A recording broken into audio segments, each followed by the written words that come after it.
Hi friends, good morning. দেখো আজকে আমি সকাল সকাল ব্লগটা শুরু করছি। তার কারণ হচ্ছে অ্যামাজন থেকে একটা জিনিস অর্ডার করা হয়েছিল, সেটা এসছে, সেটাকে এখন খোলা হবে। তাই বললাম ব্লগটা শুরু করে নিয়ে তোমাদের সঙ্গে আগে ওটাকে শেয়ার করি, আগে দেখাই।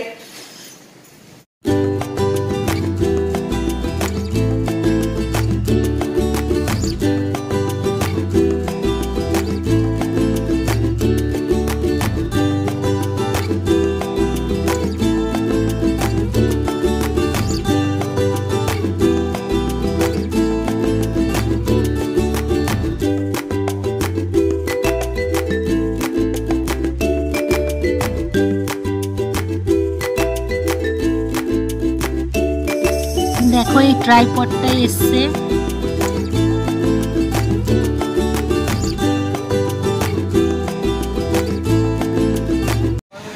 দেখো সেদিনকে গাড়ি আনার পরে ছেলেটা শাটার খুলতে গিয়ে হাতে কি অবস্থা হয়েছে।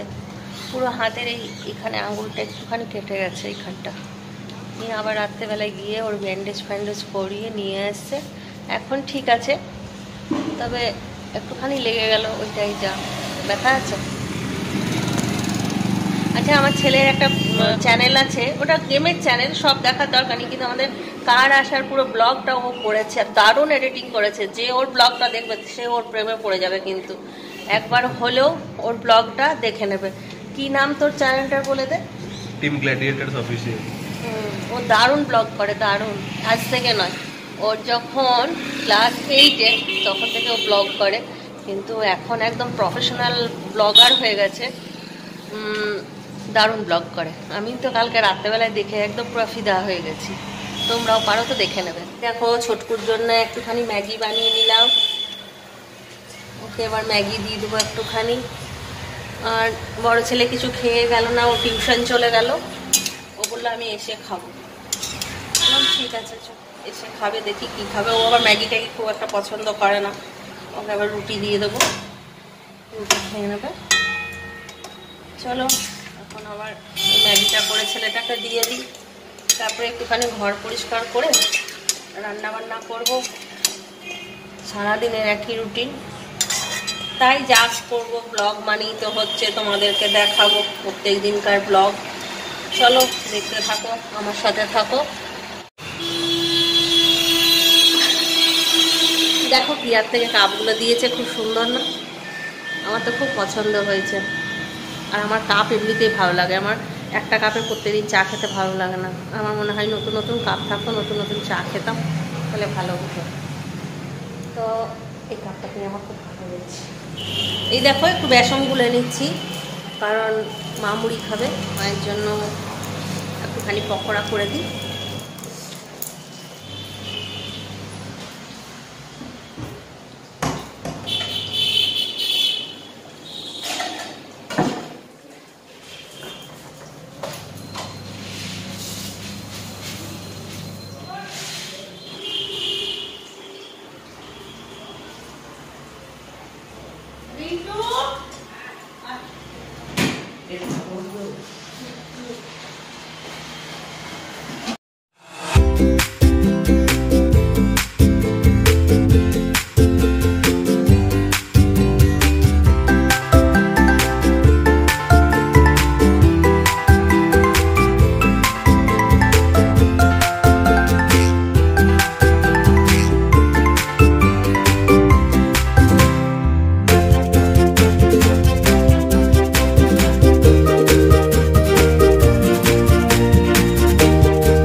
এবার রান্না বান্না করবো, চান করে চলে এসেছি।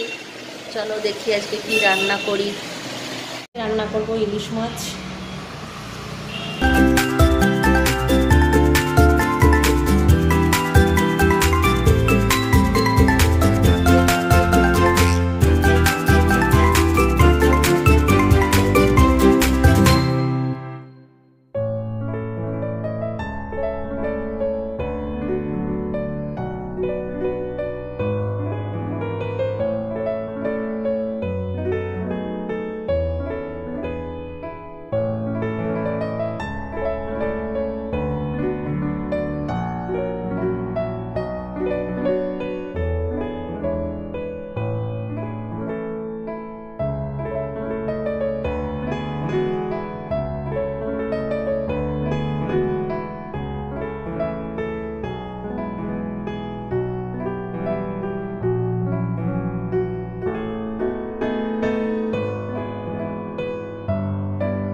তাহলে এখন বাজছে তোমার 2:05, আমার রান্না বান্না কমপ্লিট। তাহলে চলো দেখে নিই কি কি রান্না করলাম। সর্ষে বাটা দিয়ে ইলিশ মাছ আর লাউ শাক। Friends, good evening. দেখো আমি চলে এসেছি, সন্ধে হয়ে গেছে। এখন একটুখানি চা বানিয়েছি, চা খাবো। আর এই চা খাবো সে কিয়া কাপে। এখন আমাকে এই কাপটাতেই চা খেতে দেখতে পারবে তোমরা, কারণ আমি নতুন নতুন কাপে চা খেতে বলে দিচ্ছি, ভালোবাসি। এই কাপটা যতক্ষণ না মানে পুরোনো না হচ্ছে, আমার এই কাপেই চা চাই। তাহলে চলো চাটা খেয়ে নিই পট করে। ছোটো ছেলের টিউশন আছে, ওদেরকে টিফিন দিয়ে এলাম, ওরা টিফিন খাচ্ছে, এখনই চলে যাবে টিউশন। তাহলে চাটা খেয়ে নিই।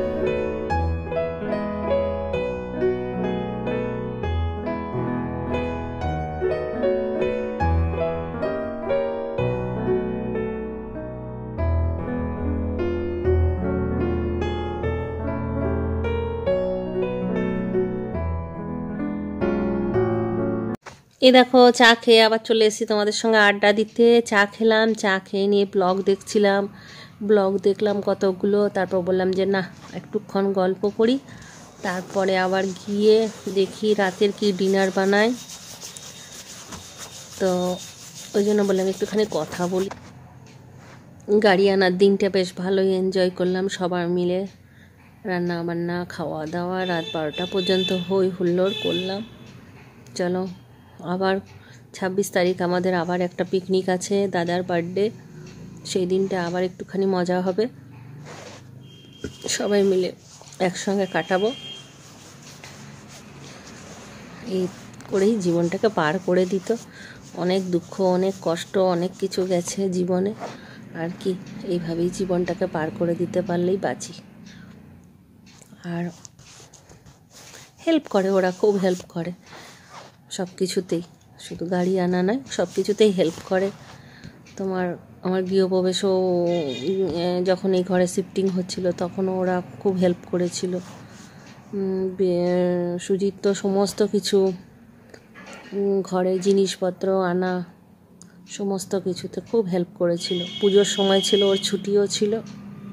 ওই ঘরতে উপর থেকে সমস্ত জিনিস নামানো, আবার এই ঘরে এসে উপরে সমস্ত জিনিস তোলা, সেগুলোকে রাখা, খুব করেছিল। আর পুরো গৃহপ্রবেশের দায়িত্বটাই তো ছিল দাদার উপর আর ইয়ের উপরে, ভাইয়ের উপরে। বাজার থেকে আরম্ভ করে সমস্ত কিছু, সব কিছু ওদের দুজনের উপরেই ছিল। আর মন ফুচকি পুরো ম্যানেজ করেছিল। ভালো লাগে সবাই মিলে একসঙ্গে থাকতে, তাই না? তাহলে চলো দেখি রাত্রেবেলায় আবার কি সবজি বানায়, ডিনারে দেখা হচ্ছে।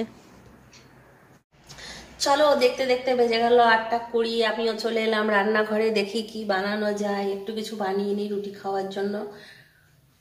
চলো দেখো কি বানাচ্ছি, চিল্লি ফুলকপি। তাহলে দেখে নাও চিল্লি ফুলকপিটা বানাতে আমার কি কি লাগছে। ফুলকপি বানাতে আমার যেটা যেটা লাগছে, এটা লাগছে ফুলকপি। ফুলকপিটাকে আমি একটু গরম জলে ভাপিয়ে নিয়েছি, ঠিক আছে। আর লাগবে টমেটো সস, লাগবে সোয়া সস, লাগবে ভিনিগার, আদা কুচি, রসুন কুচি, আর ক্যাপসিকাম, পেঁয়াজ, নুন, চিনি, ঠিক আছে। হলুদ লাগবে না, ব্যাস এগুলো লাগছে। তাহলে দেখে নাও কেমন করে বানা। দেখো ফুলকপিগুলো এটাতে দিয়ে দিচ্ছি, ঠিক আছে।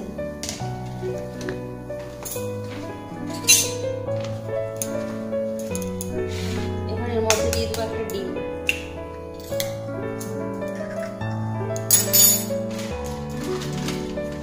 দিয়ে দেবো একটুখানি ময়দা,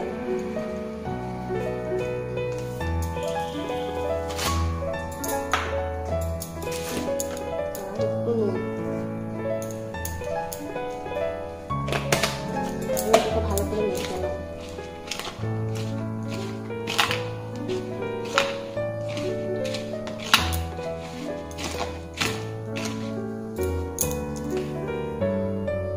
একটু শুকনো শুকনো হয়ে গেল, তার জন্য আমি আরেকটা ডিম দিয়ে দিচ্ছি। ডিমটা কম হয়ে গেল, আরেকটা ডিম দিয়ে দিলাম।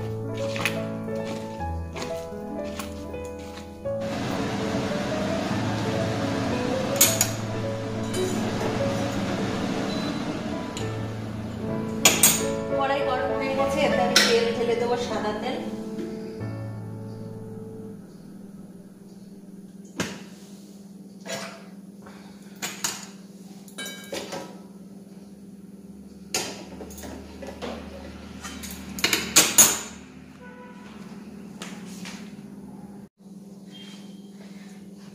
তেলটা গরম হয়ে গেছে, আমি এতে ফুলকপিগুলো একটা একটা করে ভেজে নেব।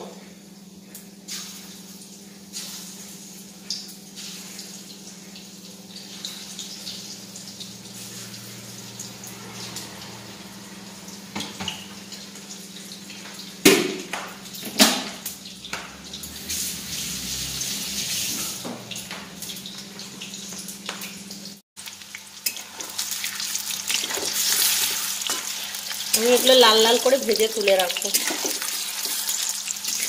দেখো কপিগুলো লাল লাল হয়ে গেছে, এবারে আমি এগুলো তুলে নেব।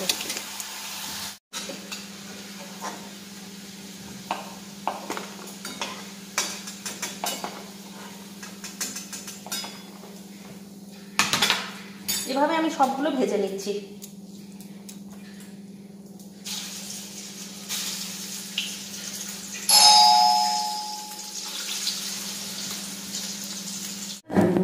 হাই বলে হাই হাই। দেখো দিদিরা এসেছিল, আমরা একটু বাজার বেরিয়েছিলাম, আমার সঙ্গে দেখা করতে এসছে। আমি নিচে নেমে এলাম একটু দেখা করতে, ওরা উঠবে না বলছো। রান্না করতে করতে দিদি এসেছিল, ডাকলো নিচে, দেখা করে চলে এলাম। আর এই দেখো চিন্টুর বাবাও চলে এসছে দোকান থেকে, এসে গেছে। এই দেখো চলো বাকি রান্নাটা করে নিই এবার। আবার ফুলকপিগুলো ভাজা হয়ে গেছে,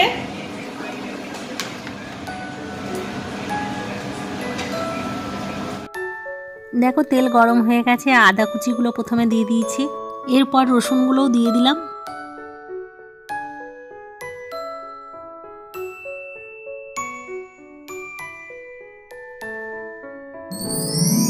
পেঁয়াজগুলোও দিয়ে দিলাম।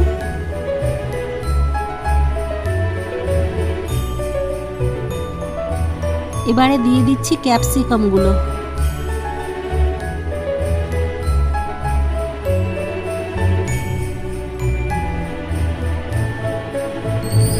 এরপরে দেবো ভিনিগার,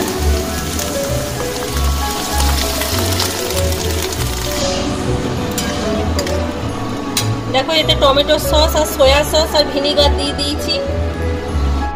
এবারে এতে দিয়ে দেবো আন্দাজ মতো নুন, আর দেবো চিনি। চিনিটা একটু বেশি করে দেবো, কারণ টক আছে তো, কম্বিনেশনটা যেমন ঠিক হয়।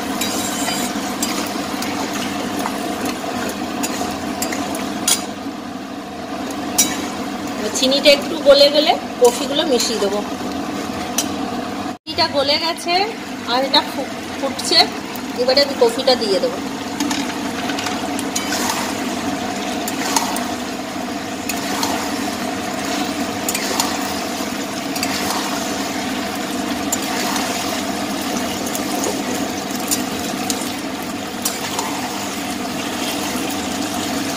কমপ্লিট হয়ে গেছে চিলি ফুলকপি।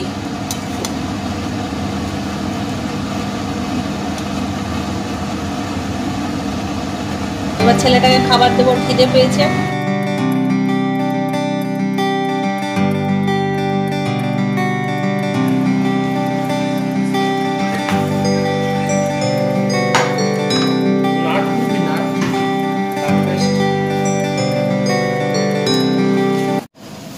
কেমন হয়েছে খেয়ে নিয়ে বলো। ভালো হয়েছে? চলো তাহলে আমি এখানে রেজাল্ট পেয়ে গেছি, তোমরাও ট্রাই করে দেখো। দারুণ দারুণ, একদম hotel bell. Tata bye bye করে দাও। Tata, good night, bye bye. তাহলে আজকের ব্লগটা এই পর্যন্তই। তোমরা সবাই ভালো থাকো, সুস্থ থাকো, আর ব্লগ দেখতে থাকো। बाय बाय, टाटा, खत्म खत्म। Bye bye, tata, good bye, गया।